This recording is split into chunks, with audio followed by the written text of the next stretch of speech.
हस हस मुहरे चाहिछंती माँ माँ को पई श्रद्धालु माने गुंथुछंती फूलमाल। चारिआडे एक प्रकार आध्यात्मिक परिवेश। हातरे गुआ अरुआ चाउल फूल धरी श्रद्धालु हेउछंती संकल्प। ए दृश्य देखिले मने हुए सते जेपरि माँ को पई समस्ते एक प्रकार व्यस्त। हाँ दर्शक बंधु, ए हेउछि बारिपदा सदर इंदोपाई ठारे थिबा सही मंदिर जेउठी झियो परी रही माँ पूर्णमासी सर्वमंगला पूजा पाउछंती आउ हसी हसी श्रद्धालुंक मनस्कामना मध्य पूर्ण करुछंती। तेबे प्रत्येक वर्ष परी चलित वर्ष मध्य चैत्र मास शेष मंगलवार रे माँ पूर्णमासी सर्वमंगलांकर वार्षिक उत्सव पालित हो जाइछि।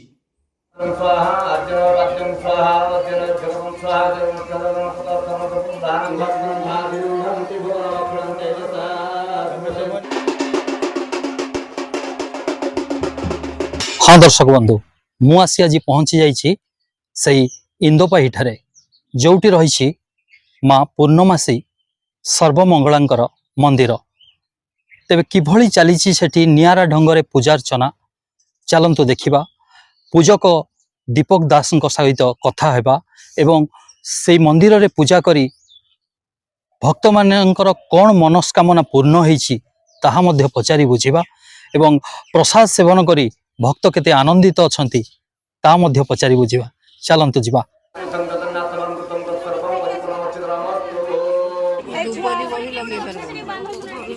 माँ पूजा आज कर सान बेलू आम घर भी तो पूजा होता देवरी कर पूजा करूँ आम मंदिर थिला सुखचूड़ा साई सेठार मु चली आसी रघुनाथपुर किसी दिन रही अज्ञातवास रूप से 2 वर्ष रही 2 वर्ष पर आसी ये माँ इंदोपाई रही इंदोपाई आज 7 वर्ष हो गला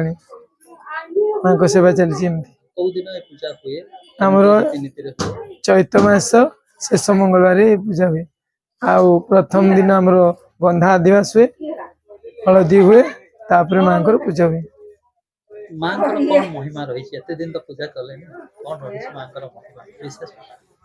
माँ को महिमा सी आम झील रूप अच्छा तो से भक्ति करदे हुए भक्ति से कहले नीति नियम आचार विचार ये जो सब ठीक थाए ताले मु सब बेले सेठी थाए भगवान से कहले कहले तू जहाँ भी जिते बेले करू केवल आचार विचार नीति नियम टा थिबा दरकार। मु सब बेले माँ रूप रे रहे शरीर रूप रे रहे सारा नारी समाज रूप रे रहे जे मते चिनी जाए से नारी समाज को चिनी जाए सारा दुनिया टाक से चिनी जाए यही हिसाब से माँ को सेवा कर ना है मामा से कहले माँ अर्थ हूँ निज शरीर माँ अर्थ हूँ नारी समाज तापर शेष रे मु हेली माँ आरंभ मु सृष्टि मु स्थिति भी मु यही रूप में पूजा कर दास मो घर जुगल माँ सहित मोर मान संपर्क आज 14 वर्षर गोटे दिन नुहे जे मुझे स्टोरी माने बहुत कहले सरबनी एत वर्षर संपर्क माने कहते ना जमती मरी जाइथिबा गछरे पानी ढाली बचेबा जहाँ से मोर लाइफ मो संसार को सेमती करके रखछंती तांको जो पूजार एते खुशी आ तांको पाखरु एते आमे पाइछु जेटा कि माने असीमा सीमा त नाही तारो। मोना राजू आमे माँ को भक्त माँ को सेवार आम सब था तेणुकिना आम जिते बहुत छोट छोट थिलु आम बापा माँ पूजा कर मु मो बड़ भाई और आम परिवार समस्ते माँ को सेवार सब था आम अपेक्षा कर माँ को पूजा केवे आस वार्षिक उत्सव आज हूँ माँ को वार्षिक उत्सव आम अपेक्षा कर माँ को वार्षिक उत्सव हम तेणुक आम दिन को अपेक्षा कर बहुत खुशी बहुत आनंद सहकार आम को उपभोग करूँ आम कहवाई गले सेमती तो गोटे दिन नुहे मास मास धरिक आम कम कर माँ को पाखे आसिक सेवा करूँ प्रत्येक दिन किसी ना कि आम मान कम ये थाए माँ को आखि देखा कथा बहुत अच्छी से भर गोटे मु मो स्टोरी कथा कहूँ आज जदि मुझे उपस्थित अच्छी आज मुझे दुनिया रे अच्छी तो केवल माँ को पाई। डॉक्टर नीरज कुमार पथाल समाजसेवी। जय माँ मंगला। आज माँ मंगला वार्षिक उत्सव आमर रघुनाथपुर रे जो मंदिर अच्छी सेठी पालन कराउची। एई माँ मंगला जे मुख्य पूजक श्रीयुक्त दीपक कुमार दास सी जड़े बहुत सरल आउ नैष्टिक माने वैष्णव आ सी माँ बहुत बढ़िया रकम सब पूजा करती अष्टमपरी इत्यादि करती एवं माँ पाखे जो सी पूजा अर्चना करती प्रति मंगलवार और शनिवार बहुत भक्त समागम हुए।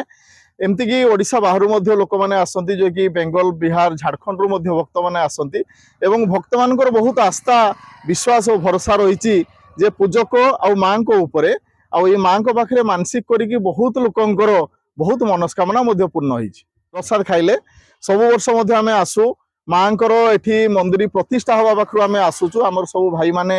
आमर अनुष्ठान सब भाई माने आसती समस्त को आमर जे पूजक अच्छा दीपक दास से निमंत्रण करती आम सब वर्ष आसू एवं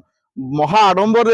प्रसाद एठी आयोजन करा जाए दला खेचुड़ी रामरुचक पायस खटा इत्यादि इत्यादि बहुत प्रकार प्रसाद हुए एवं भक्त माने सब बहुत मन खुशी रे प्रसाद सेवन करती।